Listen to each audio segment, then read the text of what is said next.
নবীর উপর দরুদ পড়ছেন, প্রেরণ করেন, নিশ্চয়ই আল্লাহ পাক এবং তাঁর সমস্ত ফেরেশতারা আমার নবী পাক সাল্লাল্লাহু আলাইহি ওয়াসাল্লামের উপরে দরুদ পড়ছেন।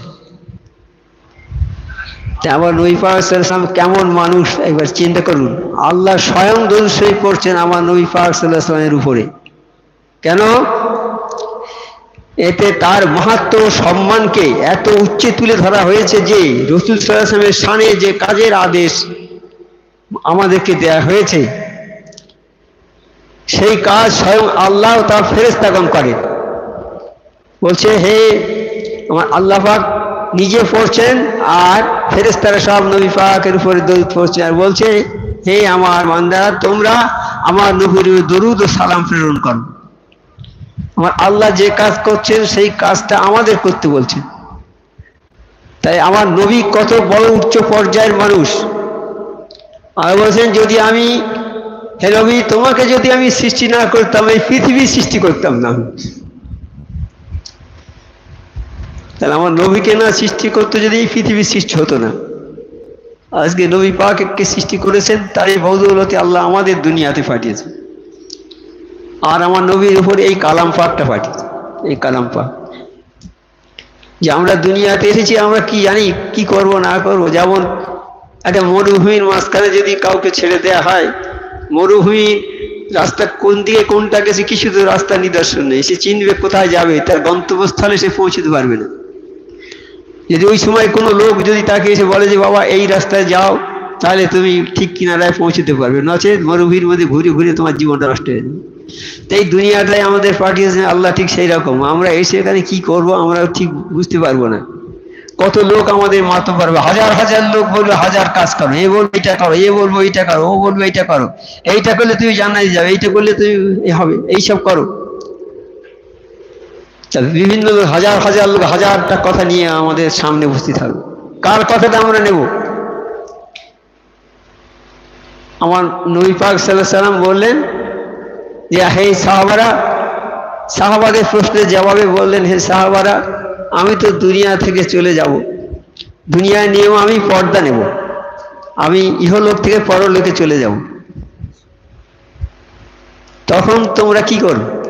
সাহাবারা প্রশ্ন করেছে আল্লাহর নবী সাল্লাল্লাহু আলাইহি ওয়াসাল্লাম আপনি এখন আমাদের মধ্যে আছেন, যখন আমাদের মধ্যে আপনি থাকবেন না তখন আমরা কি করব? তখন আমার নবী পাক সাল্লাল্লাহু আলাইহি ওয়াসাল্লাম বললেন তোমরা আমার এই কালাম পাককে ধরে থাকবে আর আমার সুন্নত হাদিস আমার আদর্শকে ধরে থাকবে, তাহলে তোমাদেরকে বেরাস্তা করতে পারবে না। তাহলে আমরা কোথায় যাব, কিভাবে যাব, কি করব সেই তো রাস্তা আমাদের বাতলে দিয়ে গেছেন তা আমার নবী পাক সাল্লাল্লাহু আলাইহি ওয়াসাল্লাম। তা নবী পাক সাল্লাল্লাহু আলাইহি ওয়াসাল্লাম যে কথা বলেছেন ওটা কার কথা? ওনার নিজের কথা নাকি আমার আল্লাহর কথা? আল্লাহ দুই রকম ভাবে কথা বলেছে, একভাবে জিবরাইলের মাধ্যমে একটা কথা বলেছে আর নিজে সরাসরি একটা কথা বলেছেন আমার নবী পাক সাল্লাল্লাহু আলাইহি ওয়াসাল্লাম। জিবরাইলের মাধ্যমে যে কথাটা হয়েছে সেইটা হচ্ছে কালাম পাক, আর যেটা নিজে সরাসরি নবী পাক সাল্লাল্লাহু আলাইহি ওয়াসাল্লামের কাছে বলেছেন সেটা হচ্ছে হাদিস। সবই আল্লাহর কথা। তা আল্লাহ আমাদের এখানে পাঠিয়েছে, বলে দিয়েছেন যে বাবা তোমরা ঠিক এই কালাম পাক অনুযায়ী চলবে আর আমার হাদিস অনুযায়ী চলবে, তাহলে বেরাস্তা হবে না। কালাম পাকে সুদ হারাম বলে দিয়েছে আমার আল্লাহ, বলে দিয়েছে সুদ হারাম, সুদ গ্রহণ করা যাবে না। কিন্তু এখন সুদ ওটা অনেকে বলছে ওটা হচ্ছে এন্ডোমেন্ট অথবা প্রফিট, সুদের নামটা অন্য নাম করে দিয়ে, ও তো সুদ নয়, ও তো প্রফিট একটা আমাদের লভ্যাংশ। কিন্তু কোরআন পরিষ্কার করে দিয়ে গেছে তোমার যে টাকা একজনকে ধার দেবে সেই টাকা থেকে যদি কিছু তুমি টাকা বলো যে আমার কিছু দিতে হবে, বাবা এই টাকা দিচ্ছি ধার তুমি আমাকে কিছু দেবে অন্তত, তাহলে কিন্তু সেইটাই হবে লভ্যাংশ, সেইটাই হবে সুদ, সুদ হয়ে যাবে সেইটা। আর যদি কিছু না বলো তুমি টাকা দিয়ে দিলে কিছু টাকা যদি দেয় তোমাকে সামান্য সেটা নিতে পারবে, কিন্তু যদি বলে দাও যে এই টাকা দিচ্ছি এই টাকা দিতে হবে তাহলে ওই বর্ধিত টাকাটা সুদ, টাকার সুদ হয়ে যাবে। সুদ তো হারাম, সুদ হারাম, সুদ খাওয়া যাবে না। অনেকে খাচ্ছে তো, অনেকে খাচ্ছে তো, আর ভালো ভালো মানুষ তো সেই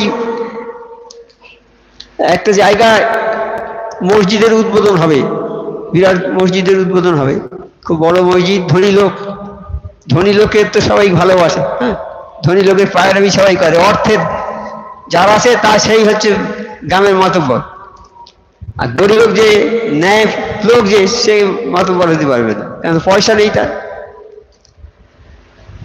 তাই এবার সেখানে মসজিদের উদ্বোধন হচ্ছে, মসজিদ সে পাথরের মসজিদ হয়েছে, কত সুন্দর, একবার লাখ লাখ টাকা খরচ করে মসজিদ করেছে, বড় বড় মুফতি, মৌলানা, হাফিজ, কারি সবাইকে খবর দিয়েছে, দেশ বিদেশ থেকে বহুদূর থেকে সব লোকজন এসেছে, গ্রামের লোকদের সবাইকে বলেছে, খাওয়ার ব্যবস্থা খুব জোর হচ্ছে। তা ওনার একজন খুব নিকট বন্ধু লোক তাকে বলেছে, ভাই আমার বাড়িতে আপনার দাওয়াত থাকবে, ওই দিন মসজিদের উদ্বোধন হবে, যাবেন। আচ্ছা ঠিক আছে ভাই। যেদিন উদ্বোধন হচ্ছে সেদিন না সে যায়নি, সে চিন্তা করে দেখলো যে ওই লোকটার পয়সা ভালো নাই, আর ওখানে যাওয়া যাবে না, খাওয়াও যাবে না। এমন সময় তার ভাইয়ের সঙ্গে দেখা হয়েছে, সেই লোকের, সেই দিন বিকেলের সময় অনুষ্ঠান হয়ে গেছে, বলে ভাই আপনি গেলেন না, কত বড় অনুষ্ঠান হয়েছে, আর কি খাওয়া দাওয়ার অ্যারেঞ্জমেন্ট, বড় বড় হাফিজ মাওলানারা সব এসেছিল, কি সুন্দর বক্তব্য রেখেছে। তা সেই লোক বলছে যে ভাই আমি তোমাদের খুশি করতে যাব না, আল্লাহকে খুশি করো, বলো কোনটা, তুমি বলো। সে বলছে না, আল্লাহকে খুশি করাই হবে সবচেয়ে ভালো। আমি আল্লাহকে খুশি করবো বলে ওই জন্য যাই না। তাহলে দেখুন বাঁচে না মাওলানারা বা হাফেজ কারি, এরা মানে না, সবাই নয়, অনেকে মানে না। এটা কেন মানে না? তারা স্বার্থের জন্য, নিজের স্বার্থের জন্য তারা কালাম পাকের কথাগুলো চেপে রেখেছে, লোকের কাছে বলে না, বুঝলেন? সেই রকম এই স্বার্থের কথা, স্বার্থ ত্যাগ করতে হবে। আমার মুর্শিদ সুফি আজহার কাছে সেই কথাটা আমাদের প্রথমেই শিখিয়েছে, যে বাবা বিনা পয়সায় শান্তি মঙ্গল, অর্থাৎ তুমি যেখানে যে কোনো কাজ করবে খালি আল্লাহর জন্য করো, তুমি যে কোনো কাজ করবে যে টাকার জন্য করো, বিশেষ করে সোয়াব রেসানি, মিলাদ মাহফিল, এইসব। আমি কাজ করবো, আমি লেবার, আমি পয়সা নেব না, বিনা পয়সায় কাজ করবো কি করে, সেটা নয়। কিন্তু এই কাজগুলো, ধর্মীয় অনুষ্ঠানের কাজগুলো, হ্যাঁ, সোয়াব রেসানি করে টাকা নেওয়া যাবে না, মিলাদ মাহফিল করে টাকা নেওয়া যাবে না, হ্যাঁ। আর মিলাদ মাহফিল করতে গেলে হালাল পয়সায় করতে হবে, যার তার কাছ থেকে চাঁদা নিয়ে মিলাদ মাহফিল হবে না, হলে আল্লাহ সেটা কবুল করবে না। তাহলে হালাল পয়সায় আমাদের করতে হবে। তা আমার মুর্শিদ সর্বপ্রথম বলেছে, বাবা 5 ওয়াক্ত নামাজ পড়বে আর হালাল রুজি খাবেন, হালাল রুজি না খেলে কোনো ইবাদত বন্দি কবুল হবে না। যাই হোক, আমার নবী পাক সাল্লাল্লাহু আলাইহি ওয়াসাল্লামের সঙ্গে কথা কিছু আলোচনা হবে আজকে। সেই আমার নবী পাক সাল্লাল্লাহু আলাইহি ওয়াসাল্লাম, এই মাসটা হলো সেই নবী পাক সাল্লাল্লাহু আলাইহি ওয়াসাল্লামের জন্ম মাস, এবং এই মাসেই তিনি দুনিয়া ছেড়ে গিয়েছে, পরলোকে চলে গিয়েছে। এই একই দিনই 12 রবিউল আওয়াল, সেটা হচ্ছে আগামীকাল, আজকে 11 রবিউল আওয়াল। তো আজকে নবী পাক সাল্লাল্লাহু আলাইহি ওয়াসাল্লামের জন্ম সম্বন্ধে দু একটা আলোচনা হবে। নবী সাল্লাল্লাহু আলাইহি ওয়াসাল্লামকে হযরত হুসাইন রাদিয়াল্লাহু তাআলা হতে বর্ণিত, হযরত হুসাইন রাদিয়াল্লাহু তাআলা, যিনি কারবালার ময়দানে শহীদ হয়েছেন, উনি বর্ণনা করেছেন, তিনি তার পিতা হযরত আলীকে, কারিমুল্লাহকে বলতে শুনেছেন, হুসাইন রাদিয়াল্লাহু তাআলা ওনার আব্বাকে বলতে শুনেছেন। কি শুনেছেন? তিনি বললেন, একদিন আমি হযরত রাসূলুল্লাহর কাছে বসা ছিলাম, হযরত আলী রাদিয়াল্লাহু তাআলা একদিন ওই নবী পাক সাল্লাল্লাহু আলাইহি ওয়াসাল্লামের কাছে বসেছিলেন। এমন সময় হযরত জাবের ইবনে আব্দুল্লাহ আনসারী রাদিয়াল্লাহু তাআলা হযরত রাসূলুল্লাহ সাল্লাল্লাহু আলাইহি ওয়াসাল্লামকে জিজ্ঞাসা করলেন। কে জিজ্ঞাসা করলেন? আব্দুল্লাহ আনসারী।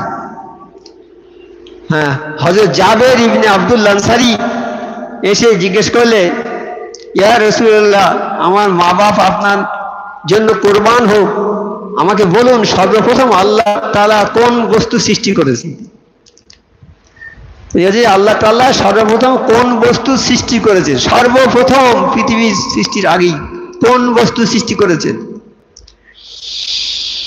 রাসূল সাল্লাল্লাহু আলাইহি ওয়াসাল্লাম ইরশাদ করেন, রাসূল সাল্লাল্লাহু আলাইহি ওয়াসাল্লাম বলছেন, আল্লাহ তাআলা সর্বপ্রথম 1000 বছর ধরে আমার নূর সৃষ্টি করেছেন। সর্বপ্রথম আল্লাহ পাক নবী সাল্লাল্লাহু আলাইহি সাল্লামের তাঁর নূর থেকে নবী সাল্লাল্লাহু আলাইহি সাল্লামের নূর সৃষ্টি করেছেন।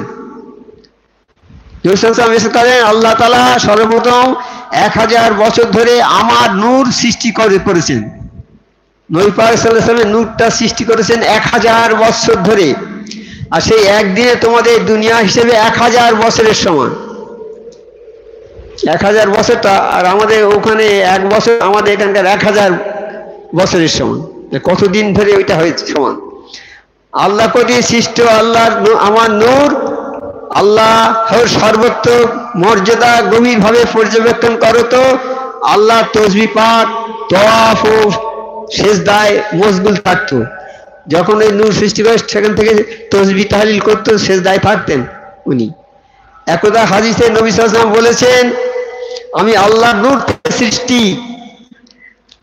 নবী সাল্লাল্লাহু আলাইহি ওয়াসাল্লাম বলেছেন আমি আল্লাহর নূর থেকে সৃষ্টি আর আমার নূর থেকে সমগ্র বিশ্ব জগৎ সৃষ্টি হয়েছে। নবী সাল্লাল্লাহু আলাইহি ওয়াসাল্লামের নূরে সমস্ত বিশ্ব জগৎ সৃষ্টি হয়েছে। তাই নবী সাল্লাল্লাহু আলাইহি ওয়াসাল্লাম কত মর্যাদাশালী, এর থেকে আমরা বুঝতে পারি নবী সাল্লাল্লাহু আলাইহি ওয়াসাল্লামকে আল্লাহ সর্বপ্রথম সৃষ্টি করেছেন এবং সর্বশেষ তাকে দুনিয়াতে প্রেরণ করেছেন। সর্বপ্রথম সৃষ্টি করেছেন তাকে আর সর্বশেষ নবী করে তাকে দুনিয়াতে পাঠিয়েছেন।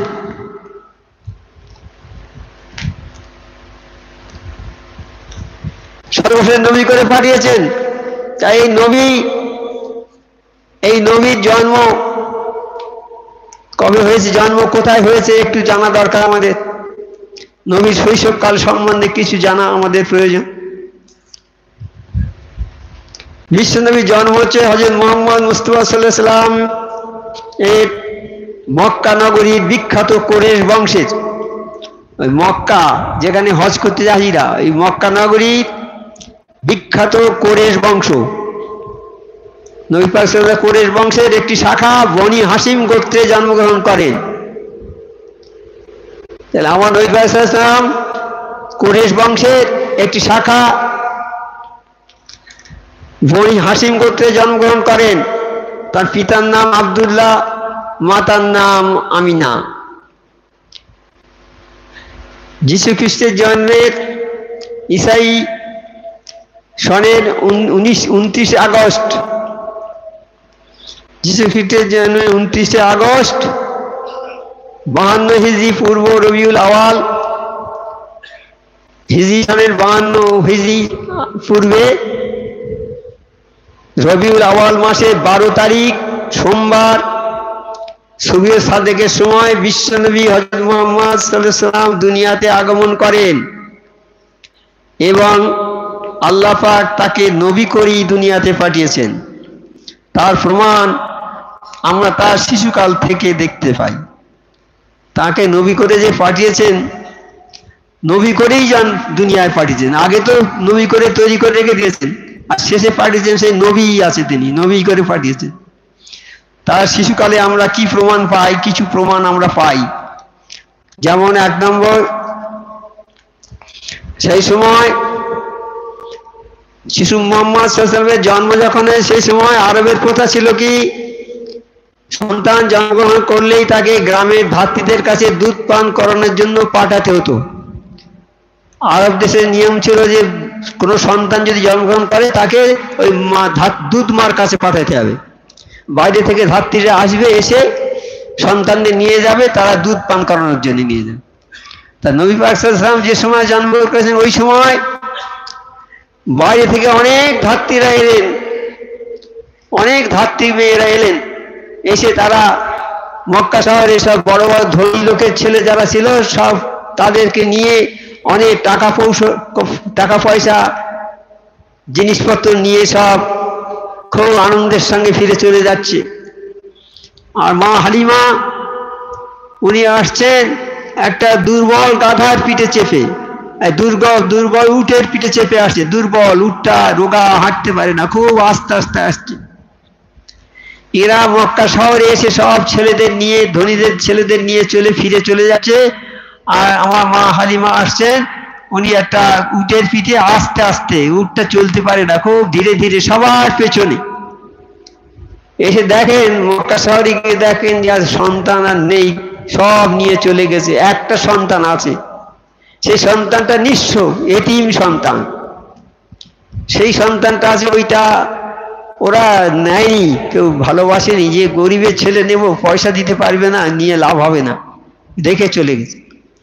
আমার মা হালিমা সেইটিকে নিলেন, সেই গরিবী সন্তানকে নিয়ে যখন সে উটের পিঠে তুললেন, যখন তোলার সঙ্গে সঙ্গে উটের এমন শক্তি হলো যে উট হাঁটতে পারতো না, সে উট খুব জোরে চলতে লাগলো, এত জোরে চলতে লাগলো যে অসম্ভব, কি আরো শক্তি হয়েছে তার গায়ে। এই শিশু মোহাম্মদের স্পর্শে উট যেন শক্তিশালী হয়ে গেল, হাঁটছে খুব জোরে, হাঁটতে হাঁটতে সবাইকে পেছনে ফেলে চলে গেল। আগে যারা যাচ্ছিল তারা সবাইকে ফেলে চলে গেল। তারা আশ্চর্য হয়ে গেছে, তারা বলছে কি আশ্চর্য, আমাদের কত পেছনে গেল আর আমাদের সবার আগে চলে যাচ্ছে। উটটা তো হাঁটতে পারতো না, এখন তো দৌড়ে যাচ্ছে, কি ব্যাপারটা কি? নিশ্চয়ই কোনো ওইটার পিঠে যে আছে সে নিশ্চয়ই কোনো মহাপুরুষ হবে। ওদের গায়ে কাটা শিউরে উঠেছে সবার, বলো উনি নিশ্চয়ই কোনো মহামানব, আমরা তো যাকে প্রত্যাখ্যান করে এসেছি উনি নিশ্চয়ই মহামানব। যাকে নিয়ে যাচ্ছে হালিমা, তারই বদৌলতে আজকে উটটা তীরের মতো চলে যাচ্ছে, আমাদের সবাইকে ফেলে চলে গেল। হায় হায়, আমাদের খুব দুর্ভাগ্য, আমরা যদি ওই সন্তানটা নিয়ে যেতাম আমাদের খুব ভালো হতো।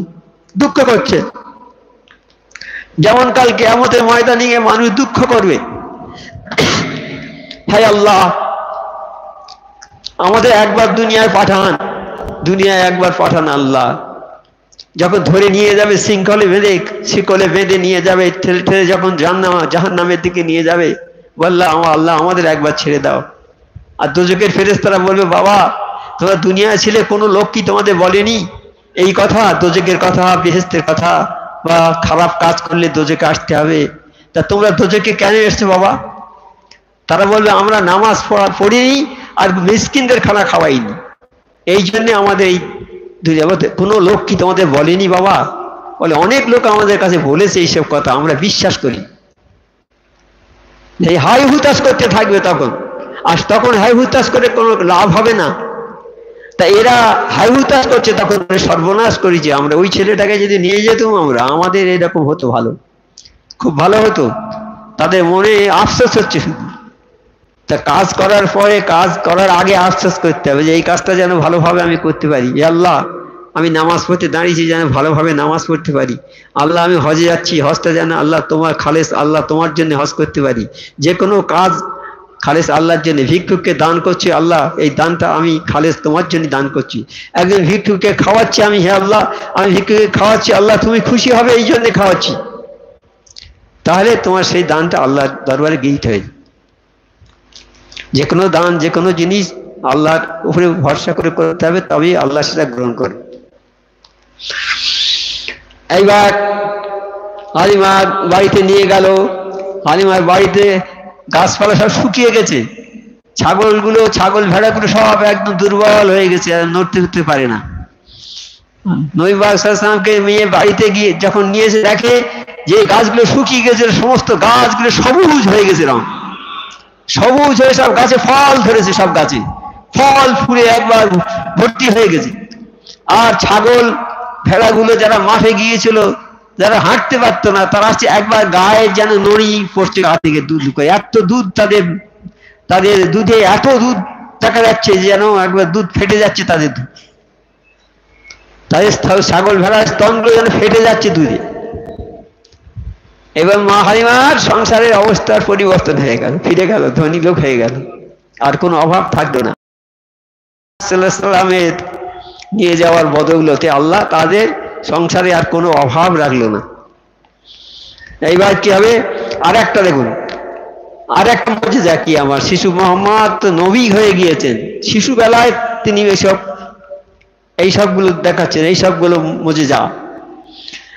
বিশ্বনবী মুহাম্মদকে গিয়ে আনার পর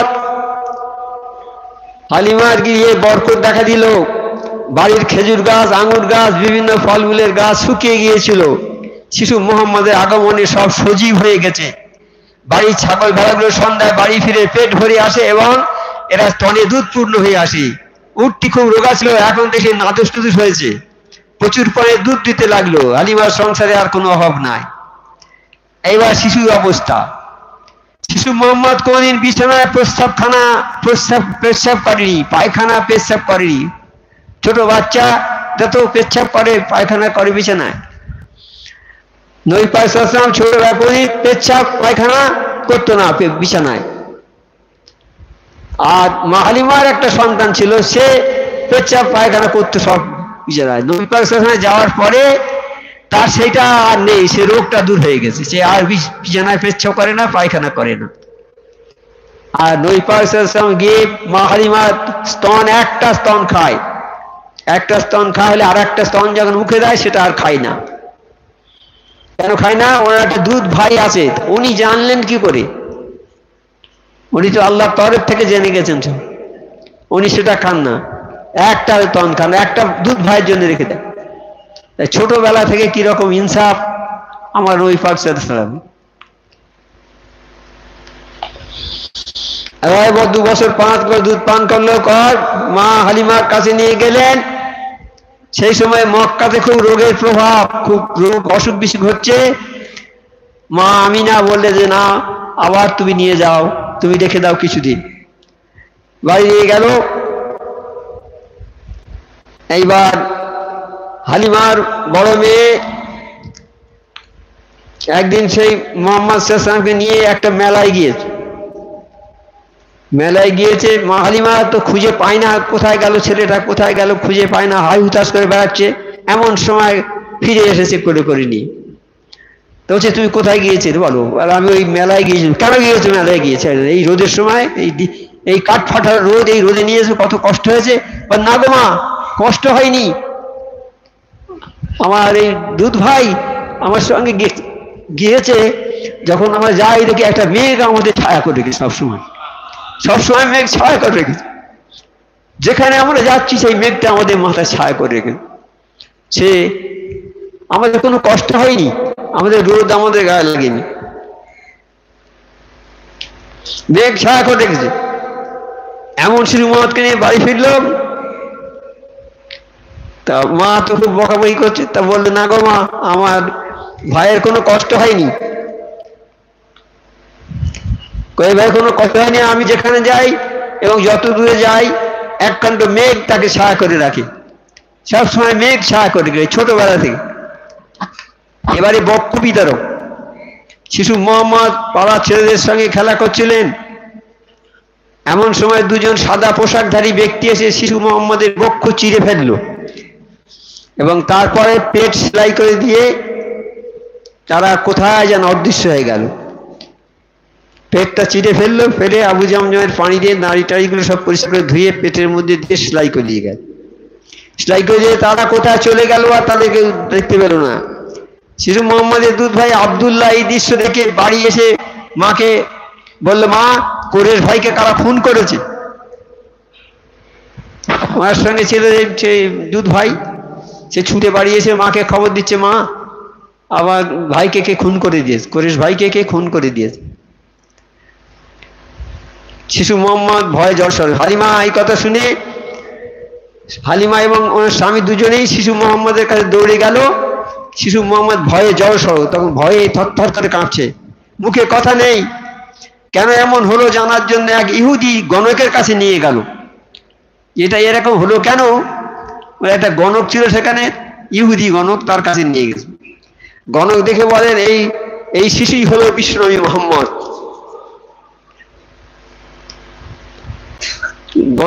গণক জোরে চিৎকার করে বলল, হে আরববাসীরা, তোমরা তাড়াতাড়ি এখানে এসো এবং এই শিশুকে তোমরা হত্যা করো। সেই ইহুদি গণক চিৎকার করে বলছে, হে আরববাসীরা, কোথায় তোমরা এখানে এসো, এই শিশুকে হত্যা করো, তা না হলে এই শিশু তোমাদের খুব ক্ষতি করবে। এই কথা শুনে মা হালিমা গণকের বুকে এক লাথি মেরে শিশু সন্তানকে নিয়ে ঘরে ফিরে এলেন এবং শিশুকে তার মা হালিমার কাছে, আমিনার কাছে দিয়ে দিলেন। এবার মা হালিমার কাছে দিয়ে, মা হালিমা কি হয়েছে মা আমিনার কাছে আসলেন। এখানে খুব নিঃসঙ্গ, সকালে ঘুম থেকে উঠে আকাশের দিকে তাকিয়ে দেখে সূর্য একদিক থেকে উদিত হয় আর আকাশের অপর দিকে ডুবে যায়। তারপর রাত্রি আসে, আকাশে অসংখ্য তারা, তারপর চাঁদ চলে যায়। শিশু মনে এইসব তোলপাড় হয় এবং মনে মনে এর সকল একজন সৃষ্টিকর্তা আছে যার হুকুমে এরা চলে। এই ছোটবেলায় থেকে এই চিন্তা ধারণা তিনি করছেন যে এই চাঁদ ওঠে, সূর্য ওঠে আবার ডুবে যায়, এই তারা ওঠে, এই বাতাস, এই গাছপালা, এই পৃথিবী, এই সব হচ্ছে নিশ্চয়ই এর কোনো সৃষ্টিকর্তা আছে। আবার সেই সময় সবাই গাছ, পাহাড়, মাটির মূর্তি, পাথরের মূর্তি সেজদা করে বিপদ দুঃখ তাদের কাছে জানায়। আর ওখানে ওই সময় লোকেরা সব পাহাড় পাথরের মূর্তির কাছে সব সেজদা করে তাদের দুঃখের কথা জানাতো, গাছের কাছে গিয়ে দুঃখের কথা জানাতো, এইসব সেজদা করতো গাছকে, পাথরকে। মামা চিন্তায় বিপরীত, যারা মানুষের কোনো ভালো মন্দ করতে পারে না তাদের কাছে মাথা নত করা তো ঠিক নয়। বালক মোহাম্মদ সেই সময় এই চিন্তা ভাবনা করেছে, যারা কিছু মানুষের উপকার করতে পারে না তাদের কাছে মাথা নিচু করার কোনো মূল্য হয় না, ওটা ভুল। বালক মোহাম্মদ বিশ্বনবী হালিমার ছেলে মেয়েদের সহিত মাঠে যাওয়ার সময় কে যেন বলছে, যখন ছোট যাচ্ছে মাঠে যাওয়ার সময় কে যেন বলছে, হে আল্লাহ রসুল তোমাকে সালাম। ছোটবেলা যখন যাচ্ছে মাঠে, তখন অদৃশ্য থেকে শব্দ হচ্ছে যে হে আল্লাহ রসুল তোমাকে সালাম। এখন এইসব শুনে তিনি অবাক হয়ে চারদিকে চেয়ে থাকতেন এবং কি যেন চিন্তা করতেন। বিশ্বনবীর এখন বয়স মাত্র 6 বৎসর, 6 বৎসর বয়সে ওইসব চিন্তা করতেন। এখন 6 বৎসর বয়স। মায়ের সঙ্গে মায়ের বাপের বাড়ি গেলেন, সেখান থেকে ফিরে আসার পথে পিতার কবর মা দেখালেন, ওনার আব্বার কবরটা মা দেখালেন, এই তোমার আব্বার কবর। মা আমিনা স্বামীর কবর জিয়ারত করলেন। ফিরে মক্কায় আসার পথে মা আমিনা অসুস্থ হয়ে গেলেন, পরে তিনি রাস্তাতে মারা গেলেন। তখন 6 বছর বয়স, এতিম হয়ে গেলেন। আমার নবী পাক সাল্লাল্লাহু আলাইহি ওয়াসাল্লাম পূর্ণ এতিম। দাদা মোতালেব বালক মোহাম্মদের ভরণ পোষণের ভার গ্রহণ করলে, এবার দাদার কাছে থাকে। মা গেছে মরে, আব্বা গেছে মরে, দাদার কাছে থাকে, মোতালেবের কাছে। 2 বছর পর দাদা মারা গেলেন, এবার দাদাও মারা গেল। তারপর বালক মোহাম্মদ চাচা আবু তালেবের নিকট প্রতিপালিত হতে লাগলেন, চাচা আবু তালেবের কাছে থাকে। এবার বয়স হয়েছে 14 বছর, ওখানে থাকে আর ওনার ভেড়ার পাল চড়ায়, ভেড়া ছাগল টাগল গুলো চড়ায়। নবী মুহাম্মদ সাল্লাল্লাহু আলাইহি ওয়াসাল্লাম চাচার ঘরে থাকে আর চাচার ভেড়া ছাগল টাগল গুলো চড়ায় সব মাটি। এইরকম করতে করতে বয়স হয়ে গেছে, বড় হয়ে গেছে, 14 বছর বয়স হয়েছে। আবু তালেবের ব্যবসা করতেন আবু তালেব, চাচার ব্যবসার সাথে সিরিয়ায় ব্যবসায় যেতে চাইলেন। বলে চাচা আমি আপনার সঙ্গে ব্যবসায় যাব। তা আবু তালেব বললেন আচ্ছা ঠিক আছে বাবা যাবে, চলো। সিরিয়া যাওয়ার পথে কুফা নামক একটি জনপদ আছে, সিরিয়ায় ব্যবসা করতে যাবে। আরব মক্কা থেকে সিরিয়া যাওয়ার পথে কুফা বলে একটা জায়গা আছে, ওইখানে বাহিরা নামে একজন খ্রিস্টান পাদ্রীর আস্তানা। মক্কা থেকে ব্যবসায় যাচ্ছে সিরিয়ায় যাচ্ছে, যাওয়ার ওই পথে ওইখানে একটা আস্তানা আছে। হ্যাঁ, ওখানে কুফা নামক একটা জায়গা, ওখানে একটা আস্তানা আছে। আস্তানা মানে একটা ঘর, সেইখানে থাকে বাহিরা বলে একজন ইহুদি খ্রিস্টান, এই পাদ্রী, খ্রিস্টান পাদ্রী। তৌরাত ও ইঞ্জিল কিতাবে তার দক্ষতা ছিল অসাধারণ।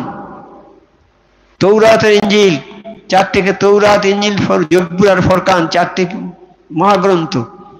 ফুরকান মানে আমাদের কোরআন, আর জব্বুর গ্রন্থ তৌরাত এবং ইঞ্জিলে তার খুব দক্ষতা ছিল।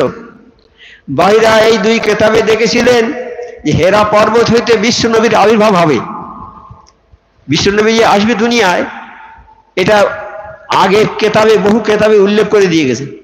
আমার আল্লাহ পাক সেই সব কেতাবে উল্লেখ করে দিয়ে গেছে যে একদিন বিশ্বনবী আসবে, সবার শেষে আসবে, এটাও তাই বাহিরা ওই গ্রন্থে দেখেছে, তৌরাত আর ইঞ্জিলে দেখেছে যে এই বিশ্বনবী আসবে, মক্কার হেরা গুহা থেকে তার আবির্ভাব হবে। হেরা গুহা থেকে এইভাবে বহিরা একদিন দেখলেন মক্কার দিক থেকে একটা কাফেলা আসছে, ওই যে ব্যবসায় আসছে,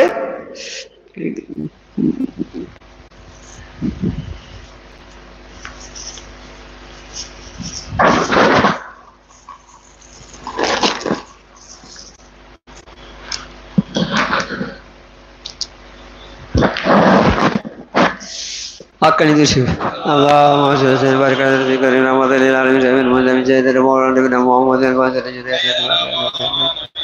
كما صليت وبارك على سيدنا ابراهيم وعلى ال سيدنا ابراهيم انك حميد مجيد বাহিরে একদিন দেখছে যে মক্কার দিক থেকে একটা কাফেলা আসছে, ব্যবসায় বেরিয়েছে আবু তালেব আরো লোক, রাস্তাঘাটে সব গন্ডগোল, হয়তো চোর ডাকাতি সব মালপত্র লুটপাট করে নেয়, এই জন্যে দলবদ্ধভাবে আসছে কাফেলা। তা বাহিরে বেরিয়ে দেখছি যে একটা কাফেলা আসছে, আর সেই কাফেলার উপরে যেন মেঘ ছায়া করে আসছে, মেঘ ছায়া করে আসছে। এইবার ওই কাফেলাকে ছায়া করে আসছে, কাফেলা বাহিরার আস্তানার কাছে এলো। আস্তানার কাছে একটা গাছ ছিল বড়, আকরা জবল বলে গাছটার নাম, আকরা জবল বলে ওই গাছটা ওই আস্তানার ধারি। যখন আস্তানার ধারে এলো ওই এটা কাফেলাটা যখন এলো ওই গাছের ধারে, তখন দেখছে যে ছায়াটা গাছের উপরে পড়েছে আর এদের উপরে পড়েছে, যারা কাফেলার সঙ্গে পড়েছে। আর গাছটা যেন নুয়ে মাথা নিচু করে যেন সেজদা করলো। দেখতে হলে গাছটা নিচু হয়ে, গাছটা এরকম আছে, সে নিচু হয়ে আমার নবীকে সেজদা করলো। এইবার কাফেলা যখন এসেছে ওখানে, বহিরা দেখছে যে কাফেলার উপরে ছায়া করে আছে মেঘ। তখন ওদেরকে সব দাওয়াত করলো সবাইকে। বাহিরা জেনেছে এটা ঠিক এই কাফেলায় নিশ্চয়ই হযরত মুহাম্মদ সাল্লাল্লাহু আলাইহি ওয়াসাল্লাম আছেন, তার ধারণা হয়েছে, সে দেখেছে তো কেতাবে দেখেছে যে হ্যাঁ আসবে, তা এই সেই মনে হচ্ছে আমার, বলে ও সবাইকে দাওয়াত করেছে যে আমার এখানে আপনারা খাবেন সবাই। সবাই চলে গিয়েছে, নবী সাল্লাল্লাহু আলাইহি ওয়াসাল্লামকে বলেছে বাবা তুমি এখানে থাকো, এই মালপত্রগুলো সব পাহারা দাও, বলে রেখে গিয়েছে। ওরা ঢুকে গেছে যখন ওখানে, কিন্তু ছায়াটা আর ওদের সঙ্গে আর যায়নি, ছায়াটা সেই গাছের উপরই আছে। তখন বাইরে জিজ্ঞেস করছে বাবা তোমরা কি সবাই এসেছো না কেউ আছে বাকি আছে? তো না আমরা একজনকে রেখে এসেছি বাইরে, একটা ছেলেকে রেখে এসেছি, সে ওই আমাদের মালপত্র দেখভাল করবে, এই জন্য বলে ওকে ডেকে নিয়ে এসো। তা ওকে যখন ডেকে নিয়ে আসলো তখন ছায়াটাও সঙ্গে সঙ্গে চলে গেল আবার। ছায়া আছে। তখন বাহিরা বলল আপনারা সবাই এসেছেন কি? আবু তালেব বললেন একজন বালককে কাফেলা পাহারা দেওয়ার জন্য রেখে এসেছি। ভাইরা বললেন বালককে ডেকে আনুন।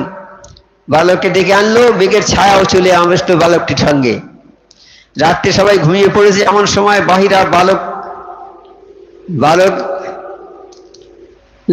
বালককে জিজ্ঞাসা করলো তুমি কি কোনো স্বপ্ন দেখতে পাও?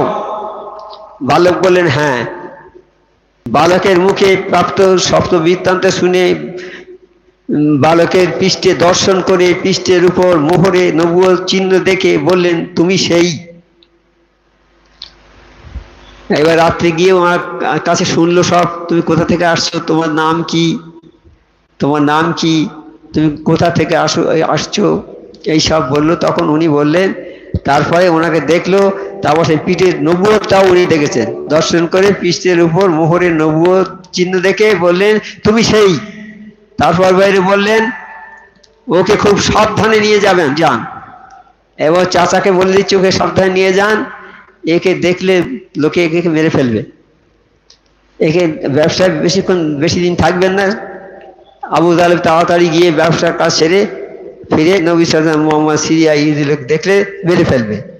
বিশ্বনবী যৌবন কালবে, দেখতে দেখতে বিশ্বনবী যৌবনে পদার্পণ করলেন, এবার বড় হয়ে গেছে।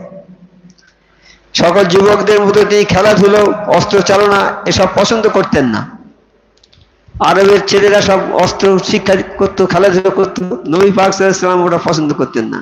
সবসময় তিনি চিন্তা করতেন কোনো মানুষের দুঃখ দেখলে তিনি তা মোচন করার চেষ্টা করতেন। ছোটবেলায় থেকে তার মানুষের দুঃখ দেখলে তিনি সহ্য করতে পারতেন না, দুঃখ মোচন করার জন্য কি করতে যা কিছু করার দরকার তিনি করতেন। কোনো মানুষের দুঃখ দেখলে তিনি দুঃখ মোচন করার চেষ্টা করতেন। কোনো বৃদ্ধ মানুষ বোঝা বহন করতে অসমর্থ হলে, কোনো বৃদ্ধ মানুষ যদি বোঝা বইতে না পারে, অসমর্থ, কষ্ট হচ্ছে, সেই বোঝাটা নিজে বহন করে নিয়ে সেই যেখানে গন্তব্যস্থলে পৌঁছে দিতেন। কখনো কোনো এতিম বালককে কাঁদতে দেখলে তার হৃদয় কেঁপে যেত, তাকে কোলে তুলে নিয়ে সান্ত্বনা দিতেন বিশ্বনবী। কোনো ছেলে কাঁদছে, হয়তো ছোট বাচ্চা রাস্তায় দাঁড়িয়ে, তাকে কোলে করে নিয়ে তাকে সান্ত্বনা দিয়ে তার বাড়িতে দিয়ে আসত। বিশ্বনবী দেখলেন একটা বৃদ্ধ বালতি ভরে কুঁয়োয় থেকে জল তুলে নিয়ে আসছে, কিন্তু তার বয়স এত হয়েছে বার্ধক্যের ভারে শরীর কাঁপছে, বালতিটা সে নিয়ে যেতে পারছে না, ঠক ঠক করে কাঁপছে। বিশ্বনবী মুহাম্মদ সাল্লাল্লাহু আলাইহি ওয়াসাল্লাম সেই বালতিটা তার হাত থেকে নিয়ে সেই যেখানে তার বালতি পৌঁছে দিতে হবে সেইখানেই পৌঁছে দিয়ে। আরেকদিন তিনি দেখলেন একটা যুবক, আর একদিন দেখলেন একটা কৃতদাস। আরবে তো দাস প্রথা ছিল, তখন দাস প্রথা, মানুষকে কিনে নিত, কিনে গোলাম করে রাখতো, তাদের দিয়ে কাজ করাতো। দেখছে একজন বৃদ্ধ সে জাঁতায় আটা পিষছে। আটা আমরা ওই যে রুটি খাই আটা, ওই আটা জাঁতায় পিষতো আগে, এখন তো মেশিন হয়েছে, আমরা পিষে আনি। ওই জাঁতায় বাড়িতে পিষতে হতো, তা সে ওই আটা পিষছে আর কাঁদছে। বাবা তুমি কাঁদছো কেন? বলে আমার শরীর খুব দুর্বল বাবা, আমি এ কাজ পারিনি, কিন্তু মনিব তো আমার শুনবে না, মনিব আমার না করলে ঠ্যাঙাবে। বাবা আমি যদি না কাজ করি আমার ঠ্যাঙাবে। তখন কি করেন হযরত মুহাম্মদ সাল্লাল্লাহু আলাইহি ওয়াসাল্লাম কি করলেন? বলে বাবা তুমি বসো। বসে সে নিজে জাঁতায় আটাগুলো গুঁড়ো করে আটাগুলো তৈরি করে দিয়ে দিয়েছে। বলে বাবা যখন তোমার দরকার হবে আমাকে ডাকবে, আমি সব কাজ করে দেবো, তোমার কোনো কষ্ট করতে হবে না। কাজ শেষ করে দিয়ে লোকটিকে বললেন আবার যখন তোমাকে আটা পিষতে হবে তখন আমাকে ডেকে আনবে, আমি তোমার সব কাজ করে দেবো। তাই সেই কিরকম দয়ার মানুষ ছিলেন তিনি, এই রকম কাজ করে দিতেন লোকে। আল আমিন উপাধি লাভ। এরপরে তিনি তার স্বভাব চরিত্র এত ভালো ছিল যে কল্পনার অতীত, পুত পবিত্র চেহারা তাঁর, চরিত্র ছিল তাঁর, চরিত্রে কোনো ত্রুটি ছিল না। লোকেরা যারা তাদের শত্রু তারাও এসে আমার নবী পাক সাল্লাল্লাহু আলাইহি ওয়াসাল্লামের কাছে সোনা দানা টাকা পয়সা সব জমা রেখে যেত, সব জমা রেখে যেতেন। হ্যাঁ, আর এই ব্যবসায় যাওয়ার পরে সেই এত ভালো ছিলেন তিনি যে আমানতদার, তার কাছে কোনো পয়সা রেখে দিলে যেভাবে রেখে দেবে ঠিক সেইভাবেই পাওয়া যাবে পয়সা, সে পয়সা খরচ করবে না। আমরা যদি কারোর কাছে কিছু টাকা রেখে দিই কয়েকদিন পরে সে টাকাগুলো খরচ করে ফেলবে। কিন্তু আবার নবী পাক সাল্লাল্লাহু আলাইহি ওয়াসাল্লামের কাছে যে যা জিনিস রাখবে সে জিনিস সেই রকমই থাকবে, যখন গিয়ে চাইবে সে দেবে। এই আমানতদার বলে একে, তিনি আমানতদার উপাধি পেয়েছিলেন, আমানতদার উপাধি লাভ করেছেন, আল আমিন উপাধি, অর্থাৎ বিশ্বাসী। আল আমিন উপাধি লাভ করে তিনি বিশ্বাসী ছিলেন সবার কাছে। আর আমানত যে খেয়ানত করা, এটা হচ্ছে মুনাফেকের লক্ষণ। মুনাফেক একটা টাকা জমা রেখে দিলাম, সে খরচ করে ফেললে তোমার না বলে, এটা মুনাফেকের লক্ষণ। মুনাফেক থাকবে কোথায়? জাহান্নামের সবচেয়ে নিচু স্তরে থাকবে, নিচে। আর মিথ্যে কথা বলবে, সবসময় মিথ্যে কথা বলবে, এটা মুনাফেক। আমার নবী পাক সাল্লাল্লাহু আলাইহি ওয়াসাল্লাম আমানতদার, এই আল আমিন উপাধি লাভ করেছিলেন। বাল্যকাল থেকে সবার কাছে বিশ্বনবী ছিলেন, বিশ্বাসী ছিলেন। সবাই জানতো বিশ্বনবী নিজের পয়সা মালপত্র সব আমানত রাখতো, হ্যাঁ, পরের মালপত্র আবার রাখতো এবং যথাসময়ে তাদের সেই সব সম্পদ ফেরত দিতেন। এই জন্য তাকে সবাই ওই উপাধিতে ভূষিত করেছেন, আল আমিন উপাধিতে। তিনি আল আমিন উপাধিতে ভূষিত হয়েছিলেন। লোকে তার কাছে সব জিনিসপত্র জমা রাখত। মক্কা হাজারে আসওয়াদ স্থাপন, মক্কার ঘর কাবা ঘর তৈরি হবে, তৈরি করা হলো, নতুন হয়ে গেছে, তৈরি হয়ে গেছে। এবার হাজারে আসওয়াদ পাথরটা নামিয়ে রেখেছে তৈরি করার সময়, তৈরি হয়ে গেছে। হাজারে আসওয়াদটা ওই যেখানে থাকে, যারা হজ করতে গিয়েছে তারা দেখেছেন তো, সেই একটা কাবা শরীফের বোধহয় পূর্ব দক্ষিণ কোণে থাকে, পূর্ব দক্ষিণ কোণে ওটা এরকম আছে, দরজার ঠিক এই পাশটায়। এখন সবাই বলছে, আরবে অনেক গোষ্ঠী, দলে ছোট্ট ছোট দল সব আছে। এই দল বলছে আমি রেখে দেবো ওটা ওখানে, আর এক দল না আমি আর রেখে দেবো ওখানে। এই নিয়ে বিরাট একটা গন্ডগোল বেঁধে গেছে, খুব গন্ডগোল বেঁধেছে। সবাই তরবারি কোষমুক্ত করেছে, খুলে বলছে যুদ্ধ করে যে জিতে যাবে সেই হাজারে আসওয়াদ, অর্থাৎ ওইটা রাখাই খুব সম্মানের হবে আর কি, যে রাখবে সেই সম্মানিত হবে। কিন্তু কেউ সহ্য করতে পারছে না, সবাই এবার এক দল বলছে আমরা রাখবো, আর এক দল বলছে আমরা হাজার আসওয়াদটাকে ওখানে রাখবো, আর এক দল বলছে তা হবে না, আমরা সহজে ছেড়ে দেবো, আমরা এসে যুদ্ধ হবে তোমাদের সঙ্গে, বলে সবাই যুদ্ধের জন্য সব তৈরি হয়ে গেছে। একজন বৃদ্ধ মানুষ দেখলো তো এই তো মহা সমস্যা, এখন যুদ্ধে তো কত লোক মরবে তার ঠিক নেই, সামান্য এইটা খারাপ জিনিস। তবে বলে বাবা তোমরা যুদ্ধ করো না, তোমরা থামো, একটা আমি প্রস্তাব দিচ্ছি, তোমরা মেনে নেবে? তো হচ্ছে বলুন। বলে আগামীকাল সবার আগে যে মসজিদে হারামে আসবে সেই তারই কাছে বিচার চাইবে তোমরা, তিনি বিচার করে যেটা দেবেন সেইটা তোমরা সব মেনে নেবে, এই যুদ্ধ বিগ্রহ করতে যেও না। সবাই মেনে নিল যে হ্যাঁ আমরা মেনে নেব, আমরা মেনে নিচ্ছি, আমরা ওই হাজারে আসওয়াদটা যিনি আসবেন তিনি যেভাবে বলবেন আমরা সেইভাবেই তার কথা মতো আমরা কাজ করব। তা সেই ফার্স্টে এসেছিলেন আমার নবী পাক সাল্লাল্লাহু আলাইহি ওয়াসাল্লাম মসজিদে, মসজিদ সাহেবকে ডাকা হলো, দেখে এই কথা বলা হলো যে বাবা এইটা ওইখানে রাখা নিয়ে বিতর্ক হচ্ছে আমাদের মধ্যে, আর যুদ্ধ বিগ্রহ বেঁধে যাবে বিরাট, কি হয়ে এটা মীমাংসা করে দেবো বাবা। তখন নবী সাল্লাল্লাহু বললেন বাবা তোমরা একটা চাদর ফেলে দিলেন, একটা চাদর ফেলে দিলেন, বলে এই চাদরটা ফেলে দিয়ে হাজারে আসওয়াদটা তুলে নিয়ে উনি সেই চাদরের উপরে রাখলেন মাঝখানে, দেখে বলছেন বাবা তোমরা যারা যারা আছো গোত্রে সব ধরো চাদরটা।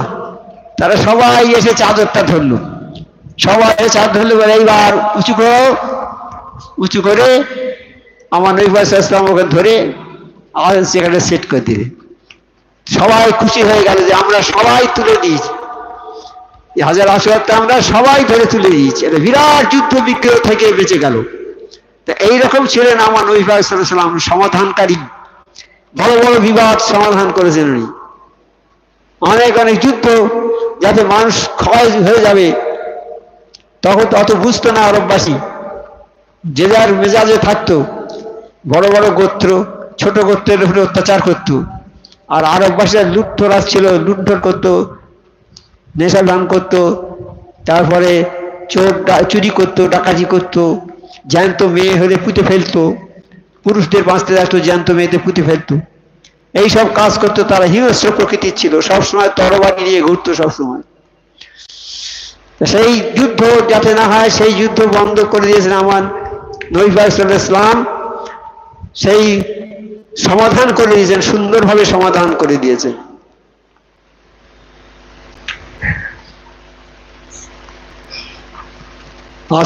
হযরত খাদিজা এবারে এইবার মা খাদিজা রাদিয়াল্লাহু তাআলা হযরত মুহাম্মদ মুস্তাফা সাল্লাল্লাহু আলাইহি ওয়াসাল্লাম যে ব্যবসায় গিয়েছিলেন, সেখানে ব্যবসা করার সময় ব্যবসা করেছে, ভালোভাবে ব্যবসা করেছে, তাতে সেখানেও একটা নাম আমার নবী সাল্লাল্লাহু আলাইহি ওয়াসাল্লাম হয়ে গেছে, খুব ভালো বিশ্বাসী বলে নাম হয়ে গেছে সেখানে। এই নামটা আমার মা খাদিজা রাদিয়াল্লাহু তাআলা জেনেছেন নামটা, উনিও বড় ব্যবসায়ী। উনি একটা ভালো লোকের দরকার ব্যবসা করার জন্য, ভালো বিশ্বস্ত লোক। ওই সময়ে ভালো বিশ্বস্ত লোক নবী পাক সাল্লাল্লাহু আলাইহি ওয়াসাল্লামের মতো বিশ্বস্ত লোক আর কেউ ছিল না। উনি আবু তালেবের কাছে বললেন যে বাবা নবী পাক সাল্লাল্লাহু আলাইহি ওয়াসাল্লামকে, এই নবী তখন এই হযরত মুহাম্মদকে আমার ব্যবসায়ের জন্য দিতে হবে, আমি ওনাকে আমার ব্যবসার লোক হিসেবে নিযুক্ত করব। বলছে আচ্ছা বাবা, আচ্ছা মা নাও। বলে মা খাদিজার কাছে খাদিজার ব্যবসার দায়িত্বভার গ্রহণ করলেন। মা খাদিজা বিরাট ঐশ্বর্যের অধিকারী ছিল, বিরাট সম্পদ ছিল, বড় ব্যবসায়ী। ওই ব্যবসা করে করে খুব সুন্দর ব্যবসা করছে, নাম হয়ে গেল। মা খাদিজার ব্যবসায়ী হিসেবে খুব নাম হয়ে গেল, আর অর্থ উপার্জনে খুব টাকা পয়সা হয়ে গেছে। কিন্তু খাদিজার ব্যবসা করতে খাদিজার ইচ্ছা হয়ে গেল, খাদিজা বিধবা, তার ইচ্ছে হলো যে এই ছেলের সঙ্গে যদি বিয়ে করতে পারি আমার জীবনটা সার্থক হবে, আমার ব্যবসাটা ভালো হবে, আর সবকিছু আমি ঠিক করতে পারবো। বলে এই ব্যবসার জন্য লোক পাঠালো, আলোচনা করলো। আবু তালেব বললেন হ্যাঁ ঠিক আছে, বিয়ে হবে। বিয়ে হয়ে গেল। বিয়ে হওয়ার পর মা খাদিজার যে সম্পদ, অর্থ সম্পদ ছিল, সমস্ত তিনি বিতরণ করে দিয়েছেন, কিছুই আর রাখেননি। সেই যে খাওয়া হয় না, যেমন বাড়িতে খাওয়া হতো না, সেই রকম অনাহারে অনিদ্রায় দিন কাটে, আর খাওয়া দাওয়া হয় না। সেই অর্থ সম্পদ সমস্ত বিতরণ করে দিয়ে ভিখারির বেশে তিনি থাকতেন। যেমন আমার মোর্শেদ সুফিয়াতুল কাশি রহমাতুল্লাহ আলাইহি জমিদারি ছেড়ে দিয়ে শরীর জঙ্গলে কঠোর তপস্যা করেছেন, 14 বছর কঠোর তপস্যা করেছেন, রান্না করা খাবার কোনোদিন খাননি। সপ্তাহে একদিন করে শুক্রবার নামাজ পড়তে যেতেন মসজিদে, আর 500 করে ছোলা কিনে নিয়ে আসতেন, ওই ছিল এক সপ্তাহ খাবার। সারাদিন রোজা করতেন আর সারা রাত ইবাদত বন্দি করতেন গাছের সঙ্গে মেরে। কত কষ্ট সহ্য করেছেন উনি, কত কষ্ট। হয়ে আমরা 1 ঘন্টা থাকতে পারবো? আমরা ঘরে শুয়ে থাকি, যদি বিছানাটা একটু খারাপ হয় আমাদের ঘুমটা আসে না। কিন্তু উনি কিভাবে 14 বছর কাটিয়েছেন, এই কথা চিন্তা করলেই চিন্তা করে আমার শেষ করতে পারবো না। আল্লাহর অশেষ মেহেরবানিতে তিনি সব করেছেন। এইসব কঠোর তপস্যা করার পরে এই হাক্কানি আঞ্জুমান প্রতিষ্ঠা করেছেন।